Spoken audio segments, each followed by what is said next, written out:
Hai sahabat Momo. Ketemu lagi nih sama aku, Momo, di konten yang selalu bikin kalian penasaran dan gregetan.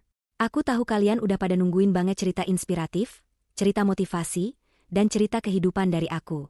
Nah, sebelum kita mulai, ayo bantu aku dulu dengan kasih like buat video ini. Jangan lupa subscribe dan nyalain lonceng notifikasinya ya. Oh iya, jangan lupa juga komen di bawah dengan format nama, asal kota, dan bilang, hadir. Aku pengen banget sapa kalian semua. Udah siap? Oke, kali ini, aku mau bongkar kisah yang bikin aku harus tarik semua fasilitas dan aset mewah. Gila banget pokoknya. Ini dia ceritanya. Aku tarik fasilitas mobil mewah, aset kekayaan, dan jabatan suami saat dia diam-diam nikah siri dengan pelakor sekretaris kantor. Kubuat mereka menderita tanpa ampun. Penasaran kan gimana ceritanya? Langsung aja kita mulai. Di tengah gemerlapnya ibu kota, kehidupan Lala tampak seperti cerita dongeng yang sempurna.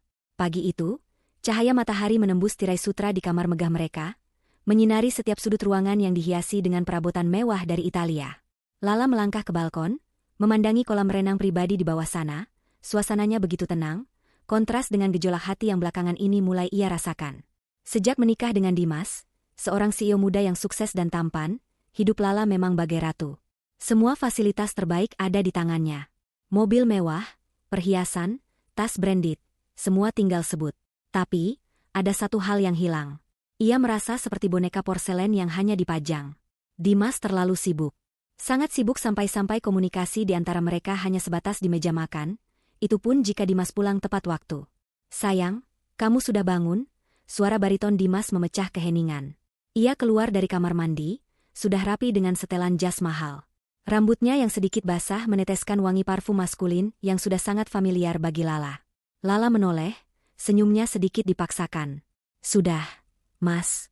Kamu mau ke kantor sekarang? Ya, ada rapat penting, jawab Dimas sambil memasang jam tangan Patek Philippe-nya. Matanya tak menatap Lala, fokusnya hanya pada arloji mahal itu. Mungkin aku akan pulang larut malam lagi. Kamu tidur duluan saja, jangan menungguku. Kalimat itu, lagi. Sudah berulang kali Dimas mengucapkannya dalam 2 bulan terakhir. Awalnya Lala menganggapnya wajar. Suaminya seorang CEO, wajar saja kalau sibuk. Tapi, ada sesuatu yang berbeda. Ada nada dingin yang terselip, seolah Dimas ingin buru-buru pergi dari rumah. Mas, apa kita tidak bisa sarapan bersama? Atau makan malam? Aku sudah memesan bahan-bahan favoritmu, pinta Lala dengan suara lembut, mencoba merangkul tangan Dimas yang hendak pergi. Dimas menepisnya dengan halus. Lain kali ya, sayang. Pekerjaan di kantor sedang menumpuk. Kamu bisa makan dengan mama atau papa nanti. Aku pergi dulu. Ia mengecup kening Lala sekilas, lalu bergegas keluar. Lala hanya bisa menatap punggung suaminya yang menghilang di balik pintu. Hatinya seperti diremas. Ia merasa sangat kesepian di istana mewahnya sendiri. Sejak awal pernikahan, keluarga Dimas memang tidak pernah menganggapnya lebih dari sekadar anak rumahan yang tidak tahu apa-apa soal bisnis. Bahkan, Dimas sendiri merahasiakan semua urusan perusahaannya dari Lala, seolah takut Lala akan mengganggu. Hari-hari Lala terasa hampa. Ia mengisi waktu dengan berbelanja, pergi ke salon, atau yoga. Tapi, semua itu tidak bisa mengisi kekosongan hatinya. Puncaknya, malam itu, Dimas pulang lebih larut dari biasanya. Ia masuk ke kamar dengan langkah hati-hati, seolah takut membangunkan Lala yang sudah berpura-pura tidur. Namun, Lala tidak tidur. Ia mencium aroma parfum yang berbeda. Wanginya manis, feminin, dan sangat asing. Bukan wangi parfum Lala, bukan juga wangi yang biasa dipakai oleh Dimas. Hati Lala berdenyut, sakit. Ia berusaha mengenyahkan pikiran buruk itu, tapi tidak bisa. Keesokan harinya, Lala memutuskan untuk memberanikan diri. Ia ingin pergi ke kantor Dimas, memberikan makan siang, sekaligus mengobati rasa rindu yang sudah lama tak terobati. Ia meminta sopir mengantarnya ke gedung perkantoran megah milik suami dan mertuanya. Selamat siang, Bu Lala, sapa resepsionis dengan ramah. Apa ada janji? Tidak, saya hanya ingin menemui suami saya. Tolong sampaikan saya sudah datang, jawab Lala. Ia berusaha bersikap santai, padahal jantungnya berdebar kencang. Saat hendak naik lift, Lala melihat seorang wanita muda berambut panjang, cantik, dan berpakaian sangat modis. Wanita itu tampak akrab dengan para karyawan lain, dan menyapa mereka dengan senyum yang terlalu manis.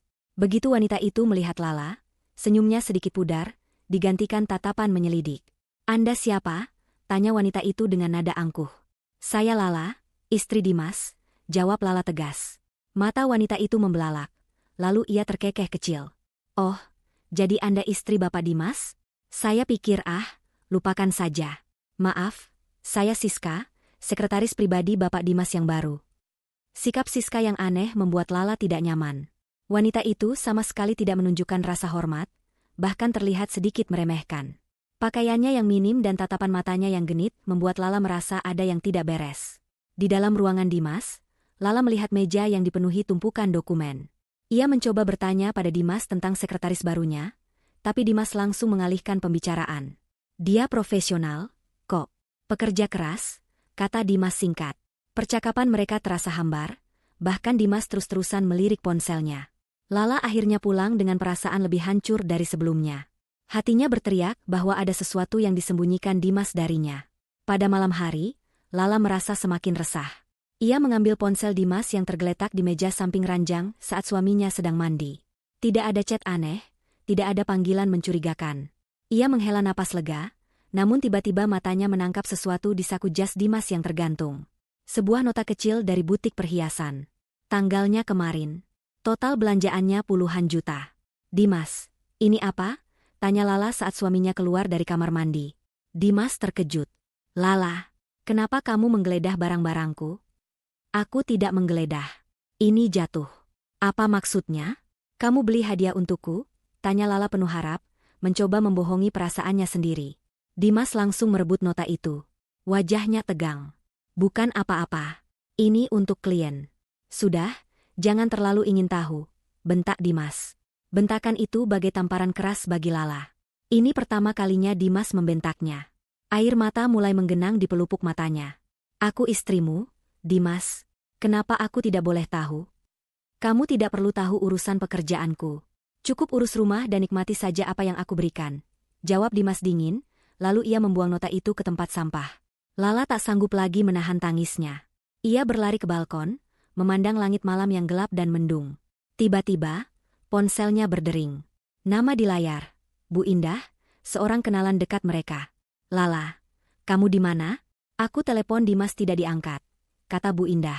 Di rumah, Bu. Kenapa? Tanya Lala dengan suara serak. Loh, Dimas kan bilangnya mau ke Solo, urusan bisnis. Kok masih di rumah? Bu Indah tertawa. Tadi sore aku papasan sama Dimas di restoran Avenue, lagi makan malam romantis sama sekretarisnya. Mereka mesra banget, seperti sepasang kekasih. Aku pikir itu kamu, tapi ternyata bukan. Pakaian wanita itu sama dengan yang di foto kantor mereka. Apa suamimu punya selingkuhan? Ponsel di tangan Lala terjatuh, pecah berkeping-keping di lantai. Langit pun seakan ikut menangis, menurunkan hujan deras. Tangis Lala semakin pecah. Ia tidak peduli lagi dengan siapa yang melihat. Kenyataan itu menghantamnya telak. Suaminya, cinta pertamanya, ternyata mendua. Di tengah badai yang menderu, Lala mengambil napas dalam-dalam. Air mata di wajahnya berganti menjadi kilatan tekad. Ia akan mencari tahu. Ia tidak akan tinggal diam. Babak baru hidupnya telah dimulai, babak yang penuh dengan rasa sakit dan balas dendam. Pagi itu, tidak ada lagi air mata di wajah Lala. Kesedihan semalam telah menguap, digantikan oleh kobaran api amarah yang membara di dadanya. Mata yang semalam sembab kini memancarkan sorot tajam, penuh tekad. Ia berdiri di depan cermin, menatap pantulan dirinya. Wanita yang terlihat lemah dan rapuh itu kini telah tiada. Yang ada hanyalah sosok baru, yang siap berperang demi kebenaran. Dimas turun dari tangga dengan wajah ceria, seolah tidak terjadi apa-apa semalam. Ia menghampiri meja makan, di mana Lala sudah menyiapkan sarapan favoritnya. Kamu sudah bangun, sayang? Tumben, sapa Dimas sambil menyesap kopi. Lala menatapnya dingin. Kenapa? Kamu kira aku harus tidur setelah kamu pulang larut malam dan membentakku, Mas? Wajah Dimas menegang. Aku tidak ingin membahasnya lagi. Aku minta maaf, aku hanya sedang stres dengan pekerjaan. Stres atau sedang merayakan sesuatu? Tanya Lala dengan nada menusuk. Dimas menjatuhkan sendoknya. Lala, aku tidak mengerti maksudmu. Kamu aneh hari ini.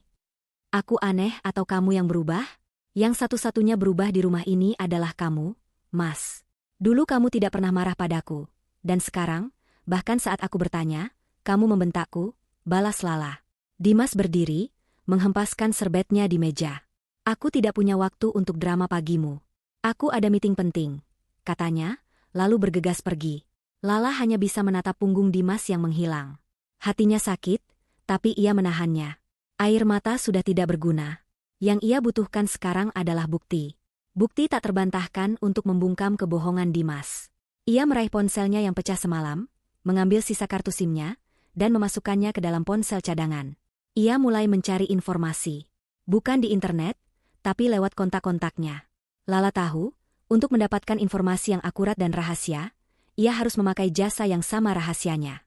Ia menghubungi seorang kenalan lama, yang tahu banyak tentang jasa investigasi swasta.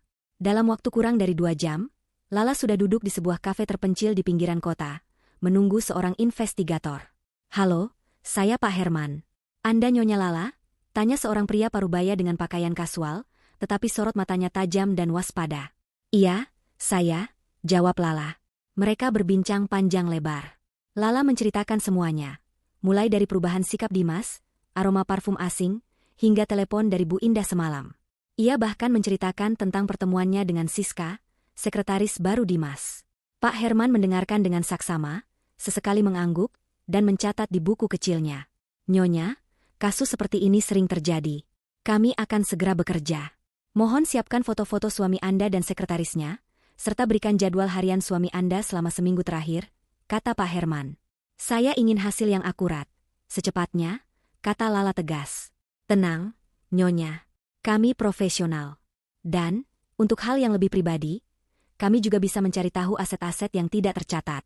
Terkadang, pengkhianatan tidak hanya soal hati, tapi juga harta," ujar Pak Herman, seolah membaca pikiran Lala. Setelah pertemuan itu, Lala kembali ke rumah. Ia berusaha bersikap normal, seolah tidak terjadi apa-apa. Ia menunggu. Setiap detik terasa seperti berjam-jam. 2 hari kemudian, sebuah paket kecil sampai di rumahnya. Di dalamnya ada sebuah flash disk dan laporan tertulis. Jantung Lala berdebar kencang saat ia membuka isinya.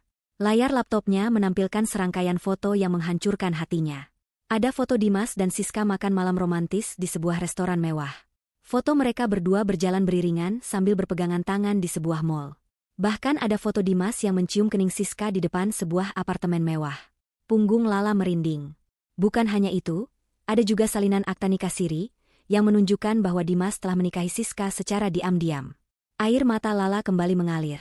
Tapi kali ini bukan karena kesedihan, melainkan kemarahan yang membara.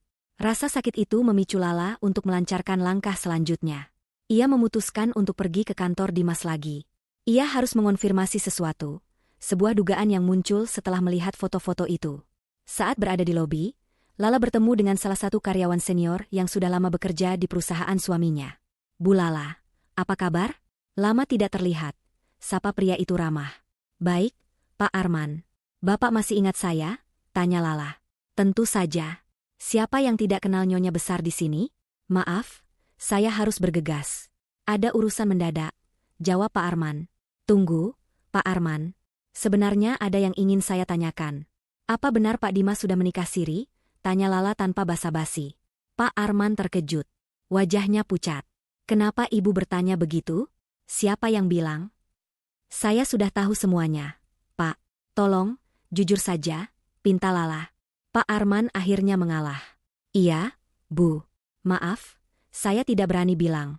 Semua karyawan di sini sudah tahu. Mereka menikah siri 4 bulan lalu. Siska adalah anak dari salah satu kolega bisnis terdekat Pak Dimas. Mereka diam-diam menjalin hubungan. Bahkan, Dimas memberikan Siska sebuah apartemen mewah di pusat kota." Rasa sakit di hati Lala seolah bertambah ribuan kali lipat. Jadi, semua orang sudah tahu? Semua orang menertawakannya di belakang? Ia merasa sangat bodoh dan buta. Ia adalah istri sah, tetapi malah diperlakukan seperti orang asing di rumah sendiri. Lala kembali ke mobilnya, menahan diri agar tidak menangis di depan umum. Ia mengirim pesan kepada Pak Herman, meminta alamat apartemen Siska yang diberikan Dimas. Setengah jam kemudian, alamat itu sudah ada di tangannya.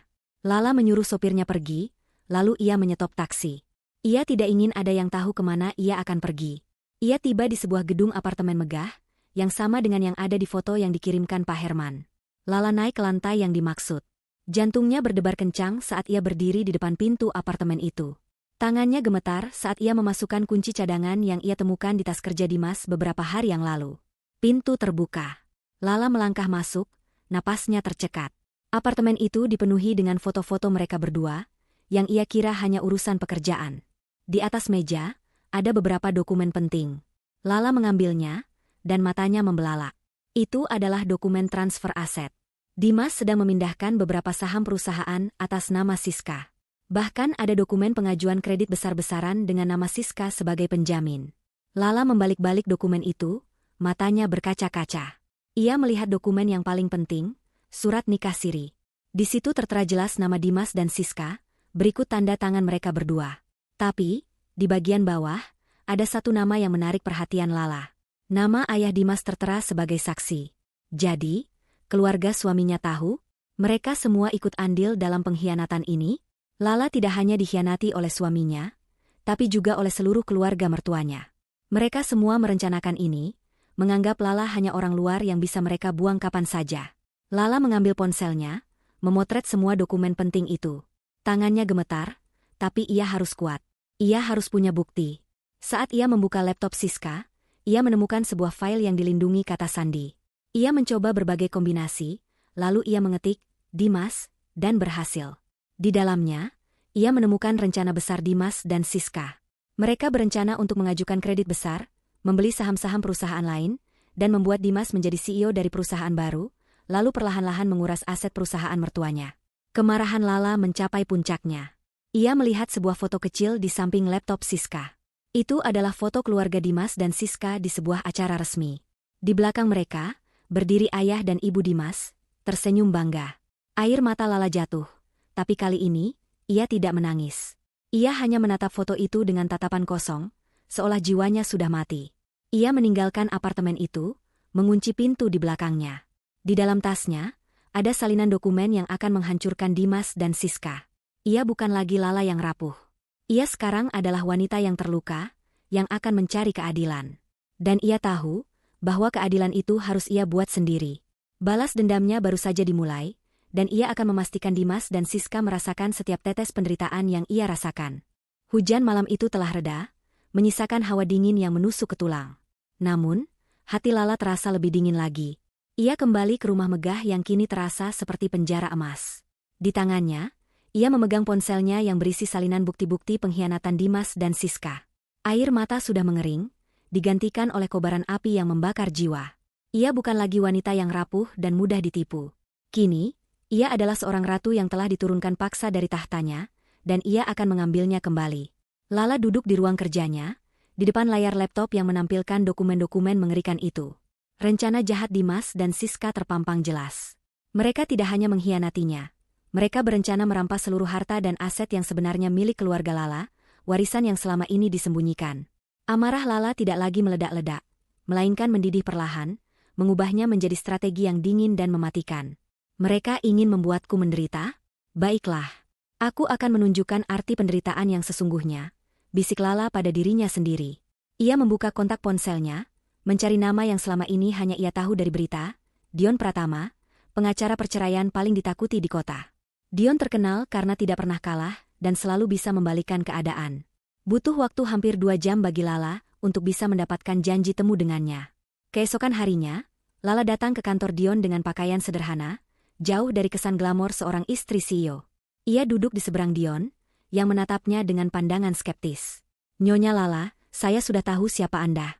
Jujur saja, saya tidak punya waktu untuk kasus perceraian biasa, apalagi yang melibatkan orang-orang besar, kata Dion tanpa basa-basi. Lala tersenyum tipis. Ia meletakkan flash disk berisi semua bukti di atas meja. Saya tahu itu, Tuan Dion. Tapi, kasus saya tidak biasa. Ini bukan hanya tentang perceraian, ini tentang penipuan besar-besaran, penggelapan aset, dan pengkhianatan yang terstruktur. Saya datang dengan bukti, bukan hanya air mata. Dion mengambil flash disk itu, memasukkannya ke laptopnya, dan mulai membaca. Wajahnya yang semula angkuh perlahan berubah serius. Matanya membelalak saat ia melihat salinan surat nikah siri, lalu bergeser ke dokumen transfer aset dan rekaman CCTV dari apartemen Siska. Ia melihat foto-foto yang menunjukkan kedekatan Dimas dan Siska. Luar biasa, bisik Dion pelan. Saya tidak pernah melihat klien secepat dan seakurat ini dalam mengumpulkan bukti. Ini lebih dari cukup untuk membuat suami Anda mendekam di penjara. Itu belum cukup, kata Lala dingin. Saya tidak hanya ingin dia di penjara. Saya ingin dia merasakan apa artinya jatuh miskin. Saya ingin dia kehilangan semua yang dia banggakan. Saya ingin Siska merasakan hal yang sama. Saya ingin mereka berdua menderita tanpa ampun. Dion menatap Lala lekat-lekat, melihat kilatan tekad di matanya. Nyonya Lala, rencana Anda sangat ekstrim. Tapi, saya suka. Mari kita mulai. Rencana ini membutuhkan 3 langkah strategis. Dion mengeluarkan pulpen dan kertas, mulai membuat skema. Langkah pertama, blokir semua aset yang sedang mereka usahakan untuk ditransfer. Langkah kedua, ajukan gugatan cerai dan pencabutan hak waris. Dan langkah ketiga, gunakan media untuk menjatuhkan reputasi mereka.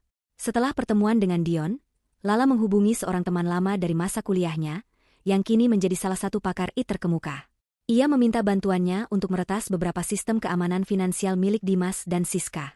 Tujuannya bukan untuk mencuri, melainkan untuk melacak setiap transaksi dan komunikasi mereka secara real-time.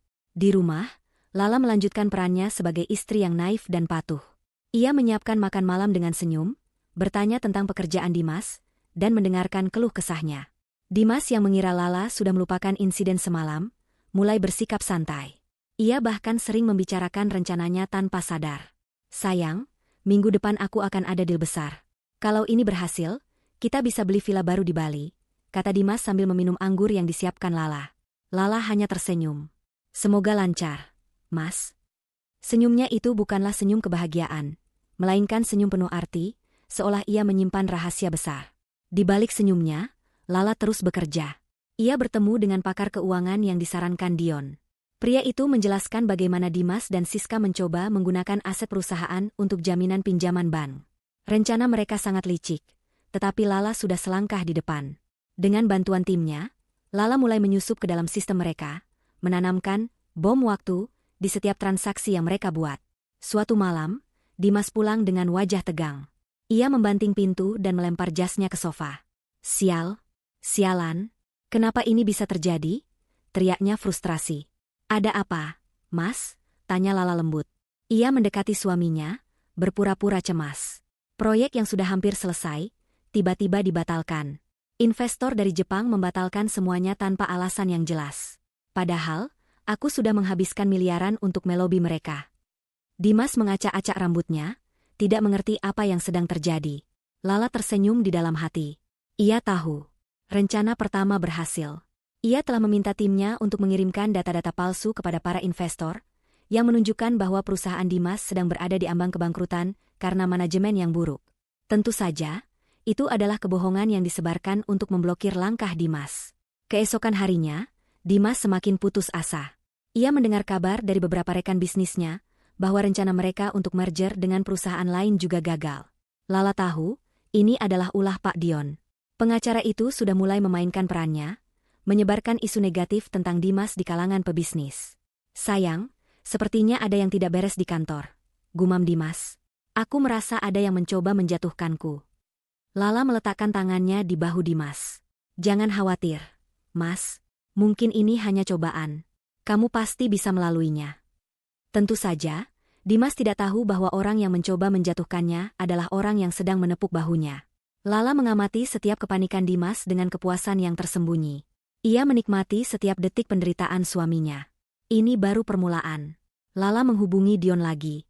Langkah selanjutnya, Tuan Dion. Saya ingin mereka jatuh lebih dalam lagi. Tentu, Nyonya. Saya sudah menyiapkan semuanya. Kita akan ajukan gugatan cerai dan pencabutan hak waris. Dan besok pagi, seluruh media akan mengetahui siapa Dimas yang sebenarnya, jawab Dion dengan nada penuh kemenangan. Lala mengakhiri panggilan. Ia melirik Dimas yang tampak gelisah di ruang tamu. Ia tahu, suaminya tidak akan pernah menyadari bahwa kehancuran yang akan menimpanya adalah ulah sang istri yang selama ini dianggapnya bodoh dan naif. Lala menaiki tangga, meninggalkan Dimas dalam kebingungannya. Besok, semuanya akan berubah. Besok, penderitaan yang sesungguhnya akan dimulai. Dan ia, Lala, sang pewaris yang tersembunyi, akan menjadi saksi kehancuran mereka berdua. Pagi itu, langit di atas Jakarta terlihat cerah, seolah menyambut hari yang penuh dengan kehancuran. Lala terbangun di ranjang megahnya, bukan dengan perasaan takut, melainkan dengan ketenangan yang dingin. Ia memandang keluar jendela. Dari ketinggian, ia bisa melihat kerumunan wartawan sudah mulai berkumpul di gerbang rumahnya. Kamera-kamera mereka siap membidik. Ini adalah serangan pertama, dan Lala tahu, kehancuran akan segera dimulai. Di lantai bawah, Dimas baru saja terbangun. Ia menuruni tangga dengan wajah ceria, siap memulai hari kerjanya. Tapi, senyumnya langsung memudar saat ponselnya berdering tanpa henti. Telepon dari berbagai kolega dan investor masuk secara bergantian, semua dengan nada panik. Ia tidak mengerti. "Mas, ada apa?" tanya Lala yang sudah menunggunya di ruang makan, senyum tipis terukir di bibirnya. Dimas tidak menjawab. Ia bergegas ke meja kerja, menyalakan laptopnya.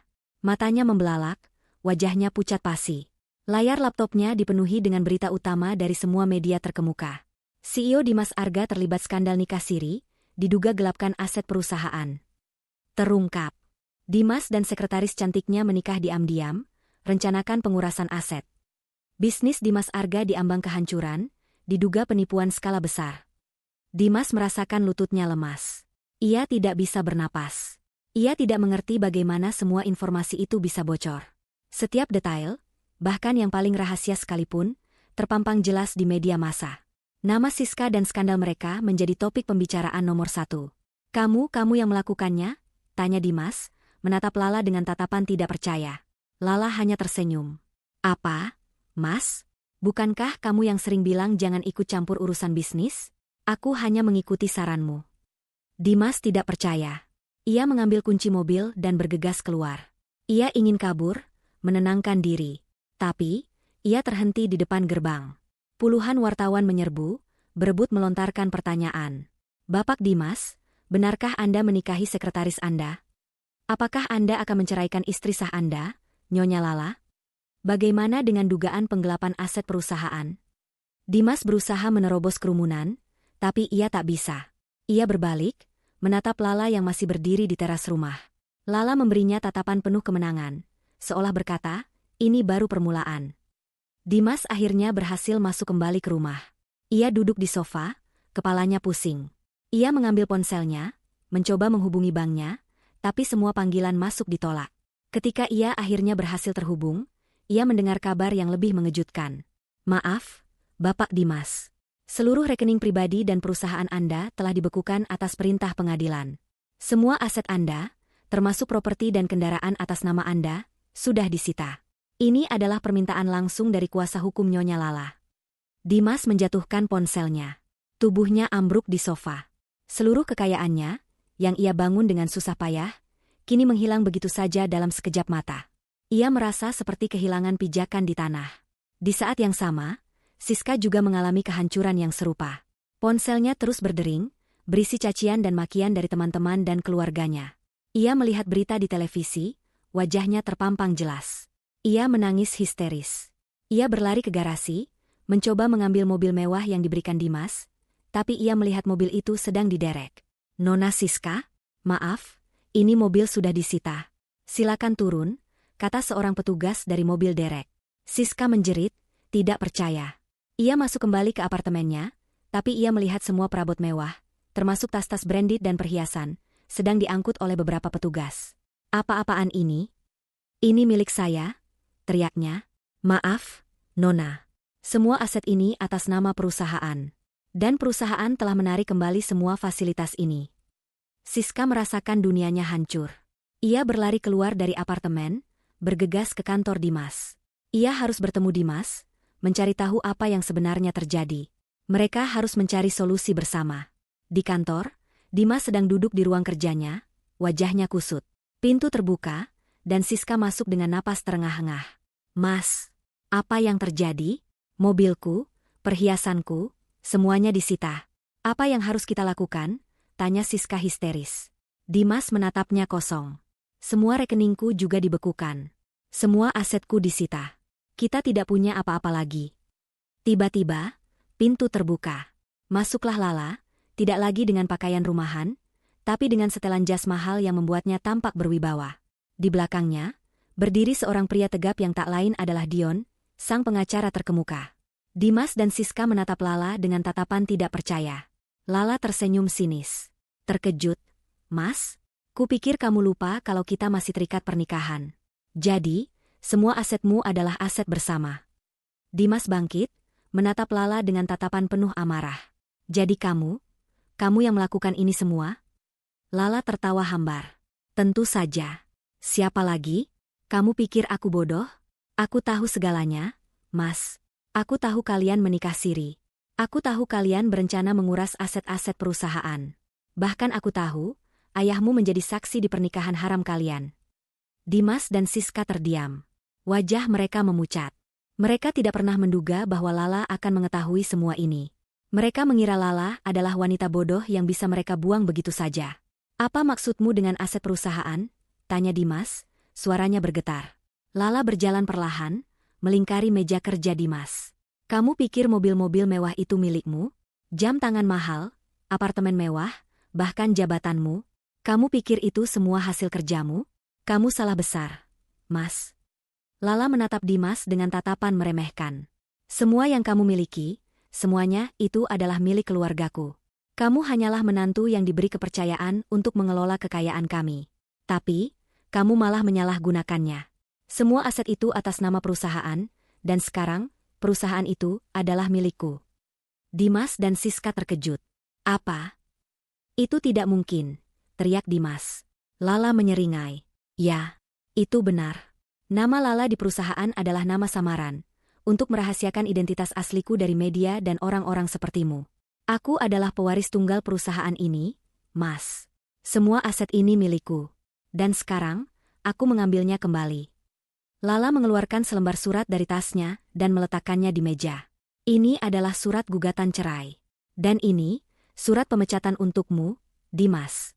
Dan untukmu, Siska. Selamat, kalian berdua sekarang sudah menjadi pengangguran. Siska jatuh terduduk di lantai, menangis histeris. Tidak, Mas Dimas, tolong. Dimas menatap Lala, matanya penuh permohonan. Sayang, maafkan aku. Aku hilaf. Kita bisa perbaiki ini. Lala hanya menatapnya dengan tatapan kosong. Tidak ada lagi yang bisa diperbaiki, Mas. Kamu sudah menghancurkan kepercayaanku. Sekarang, rasakan sendiri kehancuran yang kamu buat. Lala membalikkan badan. Silakan keluar dari ruangan ini, Mas. Aku rasa aku sudah terlalu lama berada di sini. Dan untukmu, Siska, tolong bereskan barang-barangmu. Setelah itu, kalian berdua bisa pergi dari sini dan jangan pernah kembali. Lala berjalan keluar dari ruangan itu dengan langkah tegap, meninggalkan Dimas dan Siska yang terduduk lemas, menatap sisa-sisa kehancuran mereka. Lala tidak lagi merasakan kesedihan. Ia hanya merasakan kepuasan yang dingin. Balas dendamnya baru saja dimulai. Dan ia tahu, ini bukanlah akhir, melainkan awal dari penderitaan mereka. Ribuan kilometer jauhnya dari Jakarta, di sebuah resor mewah di Maladewa, kehidupan Pak Arga dan Bu Arga, orang tua Dimas, tampak seperti surga yang tak terganggu. Pagi itu, mereka sarapan di teras villa pribadi mereka, memandangi air laut biru kehijauan yang jernih. Bu Arga mengenakan gaun sutra yang elegan, dan Pak Arga membaca berita bisnis di tabletnya dengan senyum puas. Lihat, Papa, kata Bu Arga sambil membalik majalah. Ternyata villa kita ini adalah properti termewah di sini. Benar-benar sepadan dengan harganya. Pak Arga mengangguk bangga. Tentu saja. Kita pantas mendapatkan ini. Dimas sudah bekerja dengan sangat baik. Dia memang anak kebanggaan kita. Perusahaan kita semakin maju di tangannya.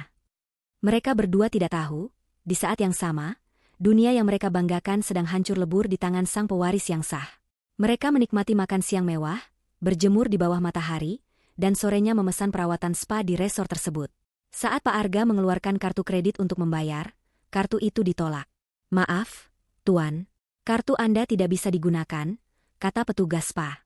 Pak Arga mengerutkan kening. Ada kesalahan teknis? Kartu itu tidak mungkin ditolak. Coba lagi. Petugas itu mencoba lagi, tapi hasilnya sama. Bu Arga juga mencoba kartu kreditnya yang lain, dan juga ditolak. Mereka saling pandang dengan bingung. Ini belum pernah terjadi. Mungkin kita terlalu banyak berbelanja. Papa, kata Bu Arga, mencoba bersikap tenang. Mari kita ambil uang tunai di ATM. Namun, di ATM, semua kartu mereka juga ditolak. Mereka mencoba menghubungi bank, tapi sambungan teleponnya tidak bisa terhubung. Kecemasan mulai menyelinap di hati mereka. Mereka kembali ke villa, mencoba menghubungi Dimas. Panggilan mereka hanya masuk ke kotak suara, atau bahkan tidak terhubung sama sekali. Mereka mencoba menghubungi kantor, tapi tidak ada yang mengangkat. Kepanikan mulai merayap. Mereka adalah orang-orang berpengaruh, terbiasa mendapatkan apapun yang mereka inginkan. Situasi ini membuat mereka tidak berdaya dan bingung. Mereka menghubungi seorang kerabat yang ada di Jakarta, Bambang, yang biasa menjadi penghubung mereka. Bambang, apa yang terjadi di Jakarta? Kenapa ponsel Dimas tidak bisa dihubungi? Dan kenapa kartu-kartu kredit kami semua diblokir? Tanya Pak Arga dengan suara panik. Bambang terdiam sejenak di ujung telepon. Om, Tante, saya tidak tahu harus mulai dari mana. Sebaiknya kalian segera pulang. Pulang? Kenapa? Tanya Bu Arga histeris. Katakan padaku apa yang terjadi. Apakah Dimas sakit? Atau ada masalah di kantor? Lebih buruk dari itu, Tante, jawab Bambang. Suaranya terdengar lelah. Berita di mana-mana. Skandal nikah siri Dimas. Media membongkar semua rahasianya. Semua aset keluarga kita, semuanya hilang. Nyonya Lala yang melakukannya. Dia adalah pewaris yang sesungguhnya. Kata-kata itu bagai petir yang menyambar. Pak Arga menjatuhkan ponselnya, wajahnya memucat. Tidak mungkin, bisiknya, tidak mungkin. Bu Arga mengambil ponsel itu, wajahnya pucat pasi. Apa maksudmu, Bambang? Lala? Istri Dimas yang bodoh itu? Dia tidak tahu apa-apa. Dia anak rumahan. Dia tidak punya kekuatan. Tante, Lala bukan anak rumahan. Dia adalah pewaris utama keluarga Gunawan. Dia merahasiakan identitasnya selama ini. Dia punya bukti. Dia punya kuasa. Dia sudah mengajukan gugatan cerai dan mencabut semua aset. Dimas dan Siska, mereka sudah dipecat. Mereka tidak punya apa-apa lagi. Perusahaan kita, Om, sudah jatuh ke tangan Lala, kata Bambang, suaranya bergetar. Bu Arga berteriak histeris, menjatuhkan dirinya ke sofa. Tidak, ini tidak benar. Kamu pasti berbohong. Kamu iri dengan kekayaan kami. Tante, coba saja cek berita di internet. Semua ada di sana. Saya tidak bisa bicara lama-lama, Tante. Media sekarang juga mengejar keluarga kita, ujar Bambang sebelum akhirnya memutus panggilan. Pak Arga meraih tabletnya dengan tangan gemetar. Ia mencari berita, dan dalam sekejap, dunianya hancur. Foto Dimas dan Siska terpampang di mana-mana, diikuti berita tentang skandal nikah siri, penipuan, dan penggelapan aset. Matanya membaca setiap kata, merasakan setiap kalimat menusuk hatinya seperti belati. Dia melakukannya, bisik Pak Arga dengan suara yang nyaris tidak terdengar. Ia menatap Bu Arga yang sedang menangis terseduh-seduh. Dia menghancurkan kita. Anak kita. Bu Arga memeluk Pak Arga, menangis tak henti. Tidak mungkin, Papa. Aku tidak percaya. Dia bukan anak yang kita kenal. Anak kita tidak mungkin berbuat seperti itu. Mereka tidak bisa menikmati surga mereka lagi. Liburan yang seharusnya menjadi momen relaksasi berubah menjadi mimpi buruk. Mereka buru-buru mengemas barang-barang mereka, merasakan setiap detik terasa begitu berat. Mereka harus pulang, mereka harus menghadapi kenyataan pahit yang sudah menunggu mereka di Jakarta. Mereka naik taksi ke bandara, wajah mereka tegang dan mata mereka kosong. Mereka tidak mengucapkan sepatah kata pun. Pikiran mereka dipenuhi dengan pertanyaan, bagaimana ini bisa terjadi? Apa yang akan terjadi pada Dimas? Apa yang akan terjadi pada mereka? Di dalam pesawat, Bu Arga hanya bisa menangis dalam diam. Kita tidak punya apa-apa lagi, Papa. Segalanya sudah diambil. Semua. Bahkan uang sepeser pun kita tidak punya. Bagaimana kita bisa hidup? Pak Arga hanya bisa diam. Ia merasa lemas, tidak berdaya. Harga dirinya, reputasinya, dan seluruh kekayaannya, semuanya hilang dalam semalam.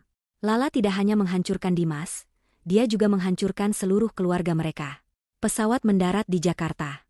Mereka keluar dari bandara, disambut oleh gerimis yang menambah kesuraman hati mereka. Mereka menyetop taksi, dan saat taksi itu melaju, mereka melihat ke arah rumah mereka. Di depan gerbang, masih ada kerumunan wartawan yang menunggu.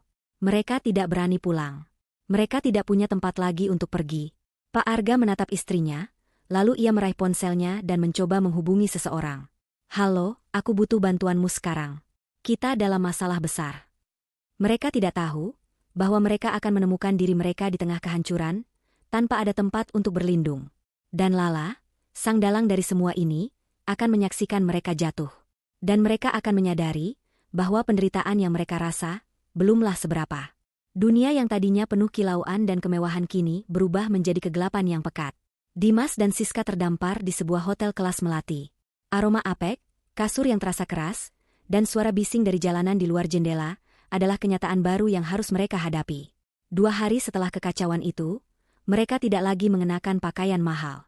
Wajah Dimas ditumbuhi jenggot tipis, dan matanya memerah karena kurang tidur.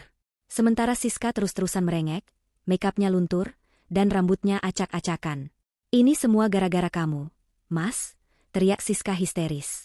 Ia melempar bantal ke arah Dimas. "Kalau saja kamu tidak bersembunyi di balik nama Lala yang bodoh itu, kita tidak akan seperti ini." "Apa? Kamu menyalahkanku?" balas Dimas dengan suara serak. "Sejak awal, kamulah yang mendesakku untuk segera menikah siri. Kamu bilang, kalau kita menikah, aku bisa lebih mudah mengendalikan aset-aset itu. Kamu bilang, kita bisa menguras semua hartanya. Sekarang, kita tidak punya apa-apa." Mereka saling menuduh, tidak ada lagi cinta yang tersisa. Yang ada hanya kebencian dan rasa saling menyalahkan. Siska terus menangis. "Aku tidak menyangka Lala akan sekejam ini. Aku pikir dia wanita bodoh yang hanya tahu menghabiskan uang. Siapa sangka dia adalah dalang di balik semua ini. Dia bukan dalang. Dia adalah pewarisnya. Dia adalah pemilik aslinya." "Kita yang bodoh," teriak Dimas, menendang kursi di dekatnya. Ia menundukkan kepala, memeganginya. Kepalanya terasa pusing. Ia tak tahu harus berbuat apa. Ia mencoba menghubungi Ban, tapi hasilnya tetap sama. Ia mencoba menghubungi teman-temannya, tapi semua panggilan ditolak. Ponsel Siska pun bernasib sama. Ia mencoba menghubungi keluarganya, tapi tidak ada yang mengangkat. Mereka berdua terisolasi, terbuang dari kehidupan yang selama ini mereka jalani.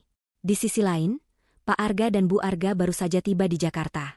Mereka menaiki taksi dengan hati hancur, tidak berani pulang ke rumah mereka yang sudah disita. Mereka meminta sopir mengantarkan mereka ke rumah sanak saudara, tapi ketika sampai di sana, mereka mendapati pintu terkunci rapat. Setelah beberapa kali mencoba, seorang pembantu muncul, memberitahu mereka bahwa pemilik rumah sedang tidak ada di tempat dan meminta mereka untuk pergi.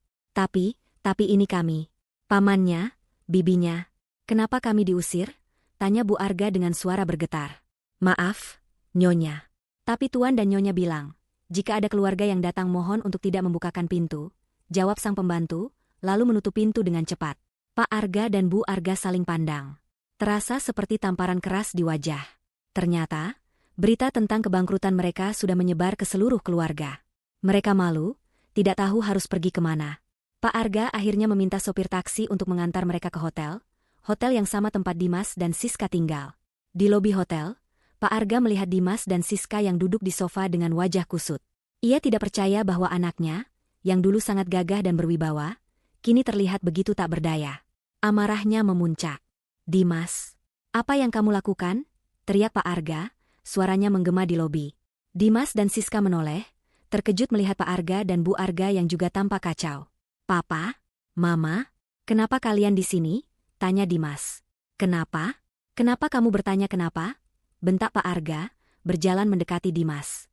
"Apa kamu tahu apa yang kamu lakukan? Kamu menghancurkan semuanya. Selama ini kita sudah membesarkanmu, memberikanmu segalanya, dan kamu membalasnya dengan kehancuran seperti ini." Bu Arga menangis, lalu menatap Siska dengan kebencian. "Dan kamu pelakor. Kamu yang merusak anakku. Kamu yang menghasutnya." "Tante, maafkan saya," bisik Siska, menundukkan kepalanya. "Tidak ada maaf untukmu. Kamu sudah menghancurkan hidup anakku. Kamu menghancurkan keluarga kami," teriak Bu Arga histeris. Pertengkaran itu menjadi tontonan bagi para tamu hotel. Pak Arga menarik tangan Dimas dengan kasar. "Ayo ikut Papa. Kita bicara di kamar." Di dalam kamar yang sempit, pertengkaran mereka berlanjut.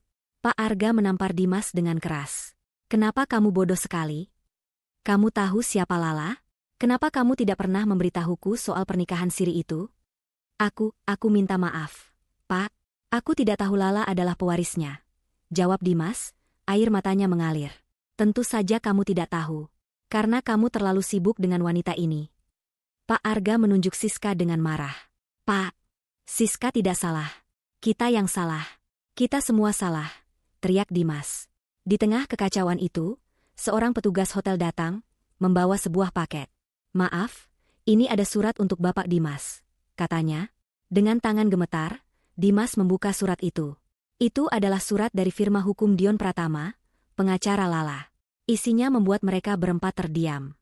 Surat itu menjelaskan secara rinci semua tuduhan yang akan mereka hadapi. Penipuan, penggelapan aset, dan pelanggaran kontrak. Dituliskan juga bahwa gugatan cerai Lala telah diajukan, dan semua aset mereka, termasuk rumah, mobil, dan rekening bank, sudah sah menjadi milik Lala. Di bagian paling bawah, ada tulisan tangan yang singkat, tetapi menusuk. Ini hanya permulaan. Ini bukan tentang uang. Ini tentang rasa sakit. Aku harap kalian menikmati hidup baru kalian. Tulisan itu tidak ditandatangani, tapi mereka tahu, itu dari Lala. Dimas menjatuhkan surat itu, air matanya mengalir deras. Ia tidak hanya kehilangan harta, tetapi juga harga dirinya, keluarganya, dan kehidupannya yang dulu sempurna.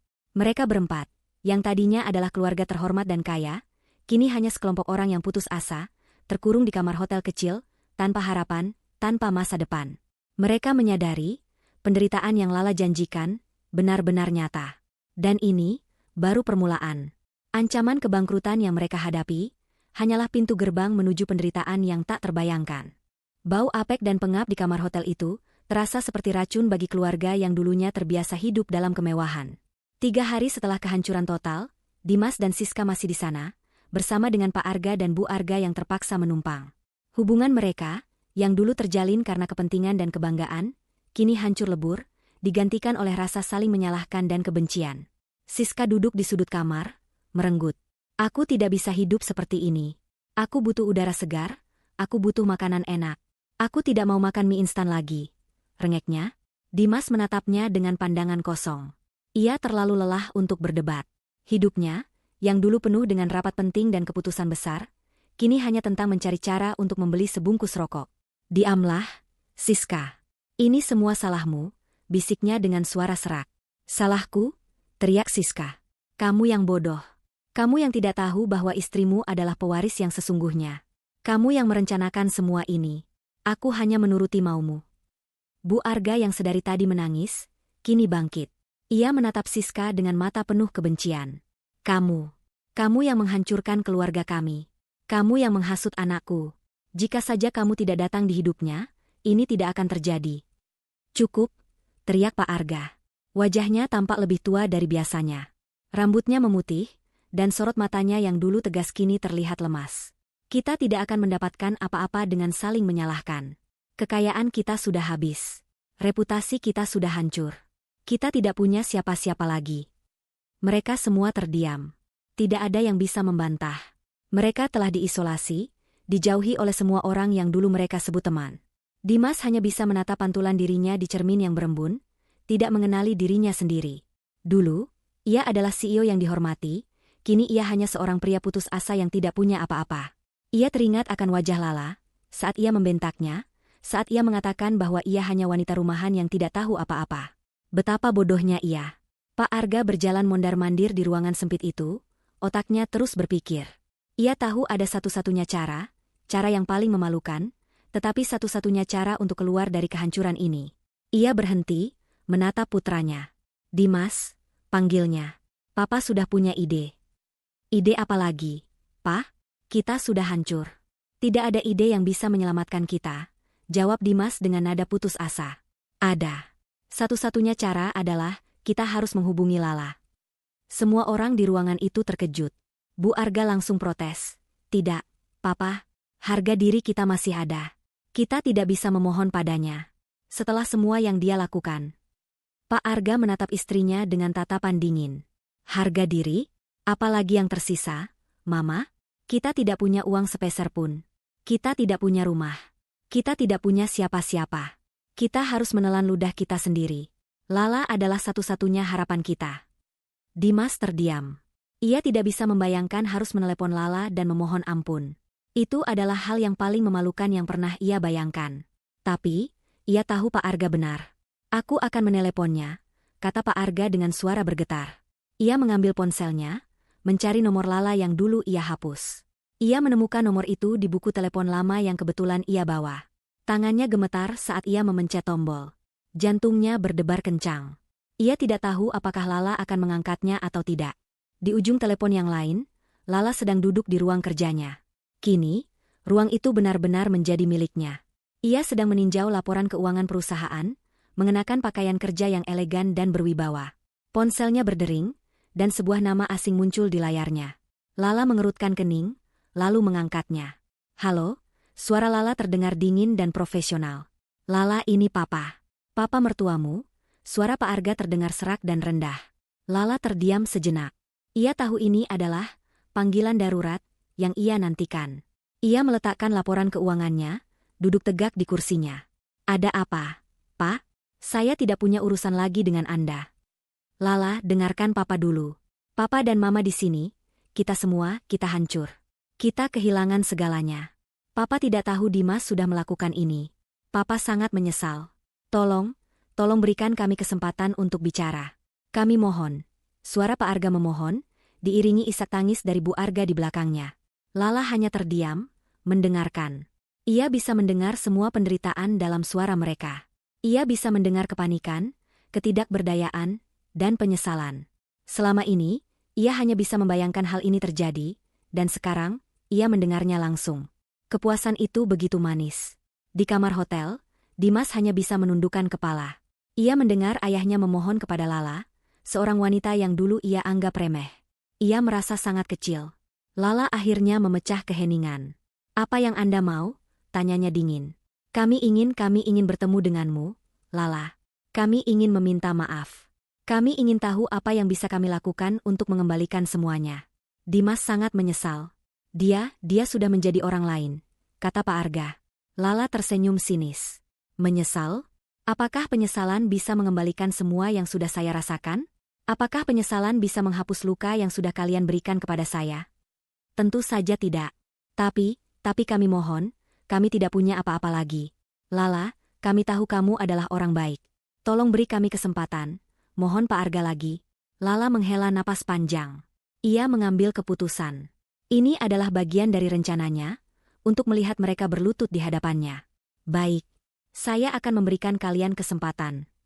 Wajah Pak Arga berseri-seri. "Terima kasih, Lala. Terima kasih banyak. Di mana kita bisa bertemu?" "Di kantor saya. Besok, jam 10 pagi, jawab Lala. "Dan datanglah hanya berempat. Jangan coba-coba membawa pengacara atau siapapun. Jika kalian berani melakukannya, saya tidak akan segan-segan untuk membawa masalah ini ke jalur hukum yang lebih jauh. Saya punya semua bukti. Kalian tahu itu." "Tentu, Lala. Tentu saja. Kami tidak akan melakukan itu. Kami hanya ingin bicara," kata Pak Arga. Lala hanya diam, lalu ia menutup teleponnya. Ia menatap ponsel di tangannya, merasakan kepuasan yang luar biasa. Ia telah berhasil. Mereka akan datang padanya, menundukkan kepala, memohon ampun. Itu adalah puncak dari rencananya. Ia tidak tahu apakah ia akan memaafkan mereka atau tidak.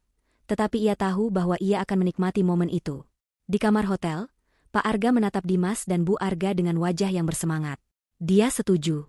Dia setuju untuk bertemu dengan kita." Dimas menghela napas lega. Ada secercah harapan. Ia tahu, pertemuan besok akan menjadi hal paling sulit yang pernah ia lakukan. Tetapi, ia harus melakukannya.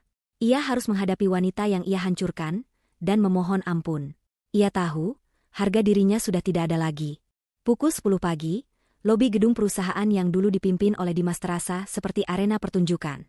Dimas, Siska, Pak Arga, dan Bu Arga tiba, bukan lagi dengan mobil mewah dan pengawal, melainkan dengan taksi, mengenakan pakaian sederhana yang tidak bisa menyembunyikan wajah mereka yang kusut dan lelah. Mereka melangkah dengan kepala tertunduk, malu. Ini adalah pertama kalinya mereka kembali ke tempat yang dulu mereka sebut milik mereka. Tetapi sekarang mereka datang sebagai tamu yang tidak diundang, memohon belas kasihan.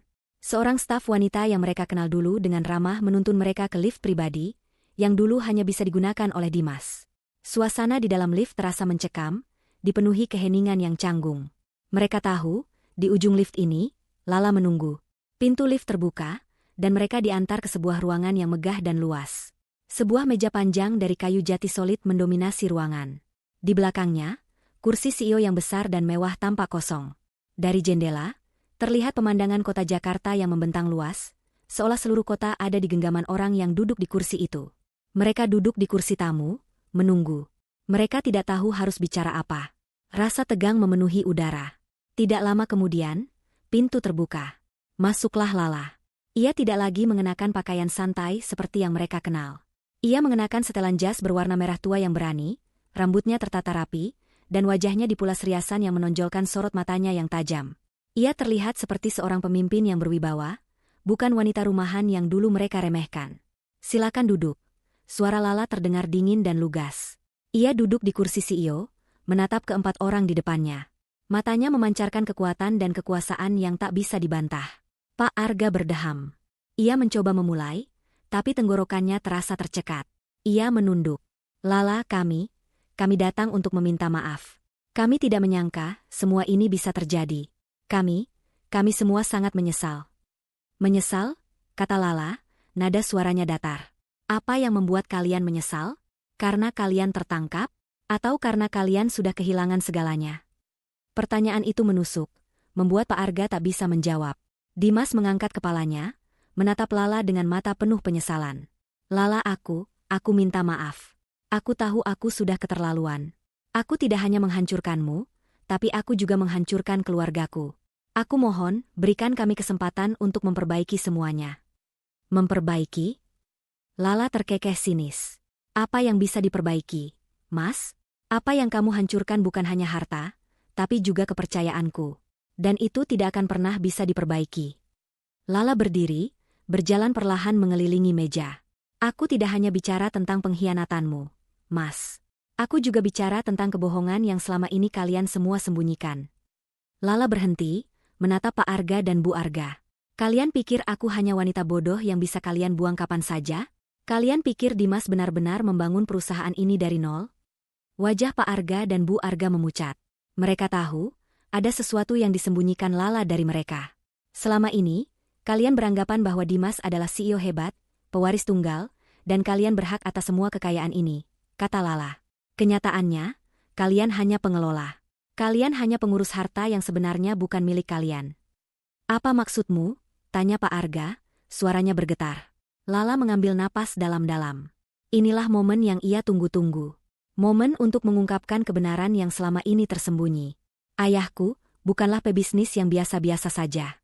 Nama Gunawan adalah nama samaran. Nama aslinya adalah Pratama Wijaya.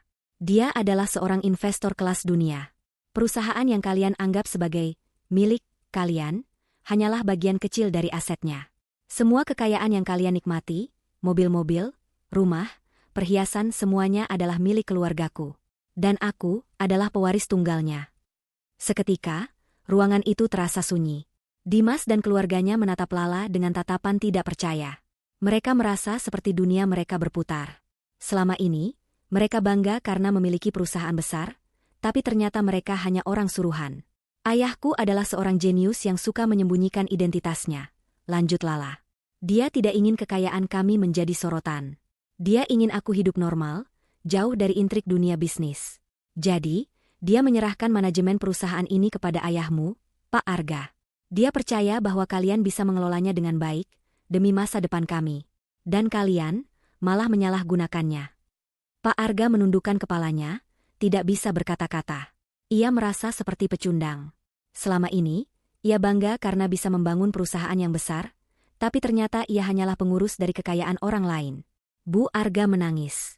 Air matanya bukan lagi karena kesedihan, melainkan karena rasa malu yang teramat dalam. Siska berdiri, menatap Lala dengan amarah yang membara. "Jadi selama ini kamu menipu kami? Kamu berpura-pura menjadi wanita bodoh?" Lala menatap Siska dengan dingin. "Aku tidak menipu. Aku hanya menjalani hidup yang aku inginkan. Kamu yang bodoh, Siska. Kamu pikir kamu bisa mendapatkan segalanya dengan cara yang curang? Kamu salah besar. Apa yang kamu dapatkan, itu semua bukan milikmu. Dan sekarang, aku mengambilnya kembali." Lala kembali ke mejanya, mengambil sebuah amplop besar. Ia melemparkannya di depan Dimas. "Di dalam sana, ada dokumen yang kamu butuhkan. Surat perceraian dan surat pemecatanmu." Lala menatap Dimas dengan tatapan kosong. "Dulu, aku mencintaimu. Aku percaya padamu. Tapi kamu menginjak-injak semua itu. Kamu menganggapku bodoh, menukar cintaku dengan uang dan nafsu. Dan sekarang, kamu tidak punya apa-apa lagi. Kamu bukan siapa-siapa." Dimas menatap Lala, air mata membasahi wajahnya. Ia tidak lagi membantah. Semua yang dikatakan Lala benar. Ia merasa sangat bodoh. Ia menukar permata asli dengan kaca. Lala mengambil napas dalam-dalam. Aku tidak akan memenjarakan kalian. Reputasiku juga akan tercemar. Tapi, aku akan memastikan kalian tidak akan pernah bisa kembali ke kehidupan yang dulu. Seluruh aset kalian sudah disita, dan kalian tidak bisa mengajukan gugatan balik. Aku punya semua bukti yang kuat. Ini adalah kesempatan terakhir kalian. Lala menatap mereka satu persatu. Pergilah. Dan jangan pernah kembali. Ini adalah pertemuan terakhir kita. Keempatnya bangkit. Tidak ada lagi keangkuhan, tidak ada lagi kebencian. Yang ada hanya rasa malu dan penyesalan yang mendalam. Mereka berjalan keluar dari ruangan itu dengan langkah gontai, meninggalkan Lala yang duduk di kursinya, seorang diri, di tengah ruangan yang dipenuhi kekuasaan dan kekayaan. Lala akhirnya mendapatkan apa yang ia inginkan. Kemenangan. Tapi ia tahu, jalan yang harus ia tempuh masih panjang. Jalanan ibu kota yang ramai terasa begitu asing bagi mereka. 4 orang yang dulu begitu berkuasa, kini berjalan gontai di bawah terik matahari, tanpa tujuan. Perasaan mereka kosong, seolah jiwa mereka telah dicabut. Semua yang mereka banggakan, semua kebohongan yang mereka bangun, telah runtuh di tangan wanita yang selama ini mereka remehkan. Nama Lala kini menjadi kata yang paling menakutkan bagi mereka, simbol dari kehancuran total. Setelah meninggalkan kantor Lala, mereka tidak tahu harus pergi kemana. Mereka mencoba menghubungi beberapa kenalan dekat, namun semua nomor tidak aktif atau tidak menjawab. Berita tentang skandal mereka telah menyebar luas, dan tidak ada seorang pun yang ingin terlibat dengan mereka. Mereka adalah aib, cemoohan bagi masyarakat kelas atas. Di sebuah gang sempit, Siska menjerit. Aku tidak tahan lagi. Aku tidak mau hidup seperti ini. Aku butuh uang. Aku butuh rumah. Aku benci kamu. Dimas? Teriaknya sambil mendorong tubuh Dimas. Dimas tidak bereaksi. Ia hanya menatap Siska dengan tatapan kosong. Ia tidak punya energi untuk berdebat. Ia sudah kehilangan segalanya, bahkan dirinya sendiri. Kita tidak punya apa-apa lagi, Siska. Tidak ada yang bisa kamu harapkan dariku, bisiknya. Siska menampar wajah Dimas dengan keras. Kamu pembohong. Kamu bilang kita akan hidup bahagia, kamu akan memberikan segalanya. Sekarang, aku tidak punya apa-apa. Semua teman-temanku menghinaku. Pertengkaran mereka menjadi tontonan bagi para pejalan kaki. Pak Arga dan Bu Arga hanya bisa menunduk. Malu. Mereka tidak bisa lagi menahan rasa putus asa. Bu Arga mendekati Dimas dan Siska, mencoba memisahkan mereka. Sudah. Hentikan. Kalian berdua sama-sama salah. Sekarang kita harus mencari cara untuk bertahan hidup. Bertahan hidup? Hidup seperti apa? Ma? Kita tidak punya uang sepeser pun. Kita tidak punya tempat untuk pergi. Semua yang kita punya, sudah diambil olehnya. Dimas menunjuk ke udara, seolah menunjuk Lala yang kini hidup bahagia di istananya. Siska akhirnya memutuskan untuk pergi. Aku tidak bisa lagi bersama kalian. Aku tidak mau hidup seperti ini. Aku akan kembali ke rumah orang tuaku. Aku benci kalian semua. Teriaknya, lalu berlari pergi, menghilang di tengah keramaian. Dimas tidak mengejar. Ia hanya menatap punggung Siska yang menjauh, merasakan sedikit pun rasa sakit. Hubungan mereka, yang dibangun di atas kebohongan dan ketamakan, hancur dengan cepat saat diuji oleh penderitaan. Kini, hanya tersisa Dimas, Pak Arga, dan Bu Arga. Mereka duduk di bangku taman, kelelahan. Pak Arga memegang kepalanya. Aku tidak percaya ini. Semua kerja keras kita, semua yang kita bangun hancur begitu saja. Hanya karena satu kebodohanmu, Dimas. Pak, aku minta maaf aku tidak tahu. Bisik Dimas dengan suara serak. Pak Arga menatap Dimas dengan tatapan dingin. Kamu tidak tahu? Atau kamu pura-pura tidak tahu? Kamu terlalu sombong, Dimas. Kamu pikir kamu bisa melakukan apa saja. Kamu pikir kamu bisa menipu semua orang. Tapi kamu lupa, orang yang paling kamu remehkan adalah orang yang paling berkuasa. Dimas terdiam. Ia memejamkan mata, memikirkan kembali semua kenangan dengan Lala. Ia teringat bagaimana Lala selalu menyiapkan sarapan favoritnya, bagaimana Lala selalu menunggunya pulang, dan bagaimana Lala selalu tersenyum lembut, meskipun ia sering acuh. Lala tidak pernah memintanya untuk berbuat apa-apa, ia hanya ingin cinta dan perhatian. Tapi, Dimas mengabaikannya. Ia sibuk mengejar harta dan nafsu, sampai ia melupakan hal yang paling berharga. Ia teringat sebuah hari ulang tahunnya. Lala memberinya sebuah album foto, berisi foto-foto mereka dari awal pacaran hingga menikah. Ia tidak melihatnya.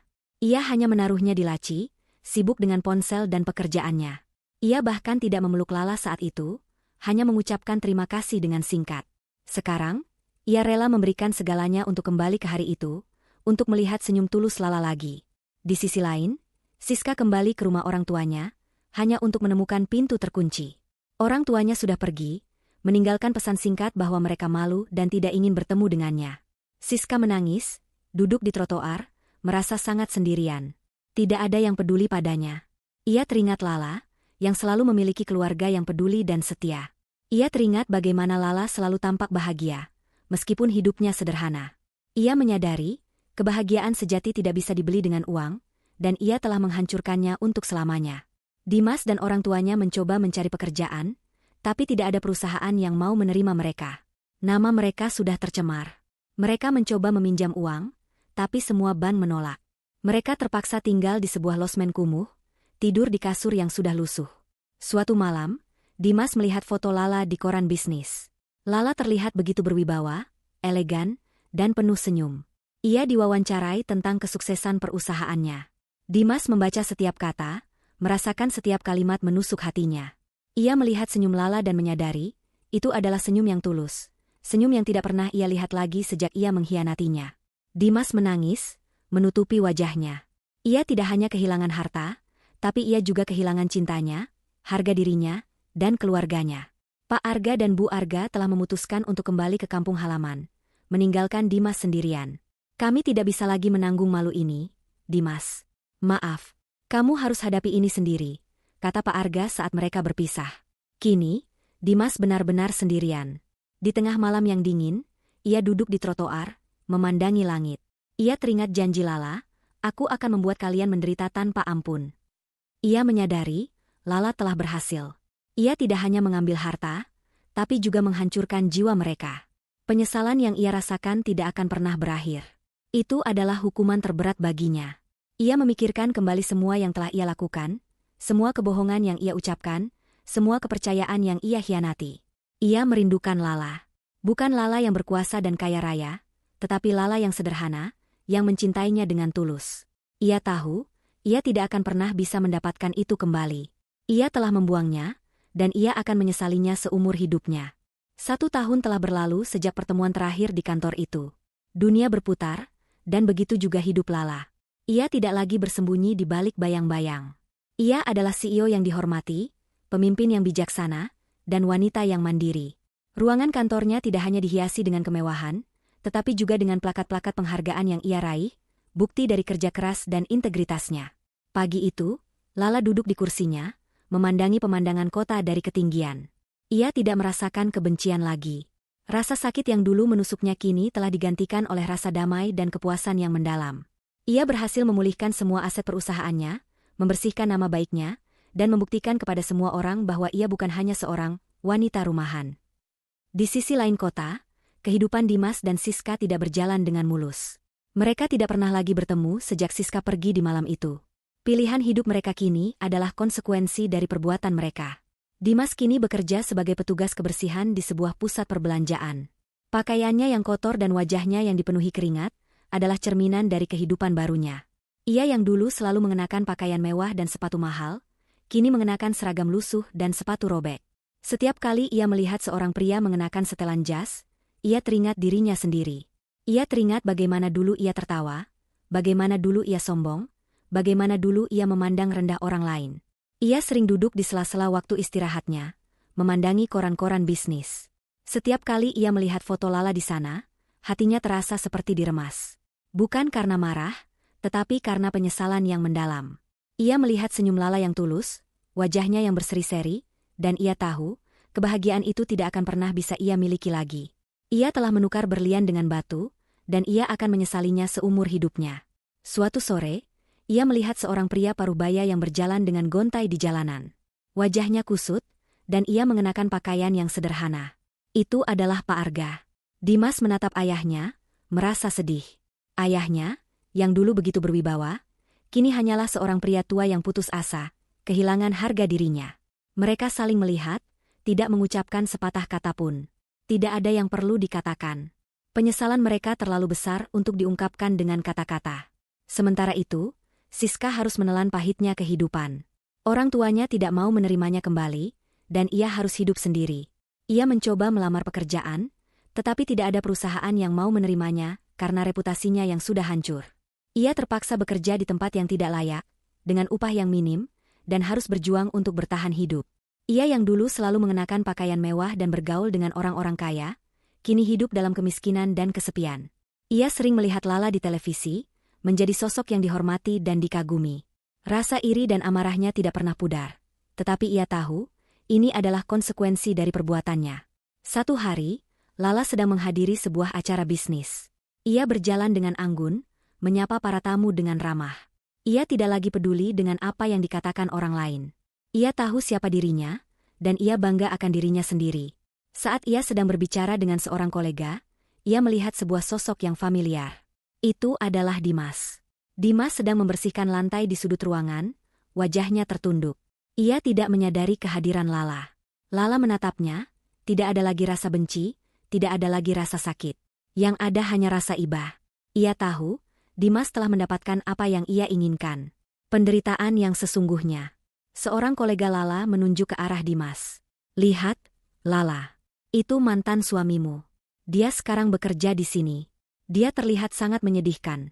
Katanya, Lala hanya tersenyum. Dia tidak menyedihkan. Dia hanya mendapatkan apa yang dia tanam. Dia memilih jalan itu, dan sekarang dia harus menanggung konsekuensinya. Lala terus berjalan, meninggalkan Dimas yang masih sibuk dengan pekerjaannya. Dimas tidak melihatnya, dan itu bagus. Lala tidak ingin lagi menjadi bagian dari hidupnya. Ia sudah melupakannya, dan ia sudah memaafkannya. Bukan karena Dimas layak dimaafkan, tetapi karena Lala layak untuk bahagia. Pada akhirnya, Lala menemukan kebahagiaan yang sesungguhnya. Bukan dari harta, bukan dari kekuasaan, tetapi dari integritas dan harga diri. Ia berhasil membangun kembali hidupnya, menjadi sosok yang dihormati dan dikagumi. Ia tidak lagi mengejar cinta, tetapi ia tahu, suatu hari, cinta yang tulus akan datang padanya. Pesan moral dari cerita ini adalah, bahwa hidup tidak selamanya tentang kekayaan. Apa yang kita miliki bisa hilang dalam sekejap. Tetapi, kejujuran dan integritas akan tetap abadi. Jangan pernah meremehkan orang lain, karena orang yang paling kamu remehkan, bisa jadi adalah orang yang paling berkuasa. Dan ingatlah, setiap perbuatan buruk yang kamu lakukan, akan kembali kepadamu. Hukuman terberat bukanlah penjara, melainkan penyesalan tanpa akhir. Akhirnya, Lala mendapatkan akhir yang bahagia. Dan bagi Dimas dan Siska, mereka hanya bisa hidup dalam penyesalan, mengingat semua yang telah mereka lakukan. Dan Lala tahu, inilah akhir yang sesungguhnya. Akhir yang memuaskan.